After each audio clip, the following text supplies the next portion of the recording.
தினம்தோறும் விளக்கேற்ற நல்ல எண்ணெய் இதயம் நல்லெண்ணெய். மணிப்பூரில் மீண்டும் வன்முறை வெடித்துள்ளதால் இணைய சேவைகள் துண்டிக்கப்பட்டுள்ளது. கடந்த 2023ஆம் ஆண்டு மணிப்பூரில் குக்கி பழங்குடியினருக்கும் மெய்தி பிரிவினருக்கும் நடந்த வன்முறையில் 200க்கும் மேற்பட்டோர் கொல்லப்பட்டனர். பலர் வீடுகளை விட்டு வெளியேறி நிவாரண முகாம்களில் தஞ்சம் அடைந்தனர். தொடர்ந்து வன்முறை நீடித்ததால் அப்போது முதல்வராக இருந்த பைரன் சிங் பதவி விலகினார்.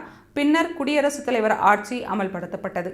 கடந்த மாதம் குடியரசுத் தலைவர் ஆட்சி முடிவுக்கு வந்ததை அடுத்து பிப்ரவரி 4ஆம் தேதி மணிப்பூரின் புதிய முதல்வராக யும்னம் கெம்சந்த் சிங் பதவி ஏற்றுக்கொண்டார். இருப்பினும் இரு போராட்ட குழுக்களுக்கு இடையே அவ்வப்போது சண்டை ஏற்பட்டு வந்த நிலையில் கடந்த சனிக்கிழமை இரவு உக்ருல் மாவட்டத்தில் நாகா சமூகத்தைச் சேர்ந்த நபர் ஒருவர் தாக்கப்பட்டதாக மீண்டும் வன்முறை வெடித்தது. அதில் பல வீடுகள் தீயிட்டு கொளுத்தப்பட்டன. வன்முறையை கட்டுக்குள் கொண்டுவர இணைய சேவைகளை அரசு தற்காலிகமாக முடக்கியுள்ளது. மேலும் வன்முறை தீவிரமாகாமல் இருக்க ஊரடங்கு உத்தரவும் பிறப்பிக்கப்பட்டுள்ளது.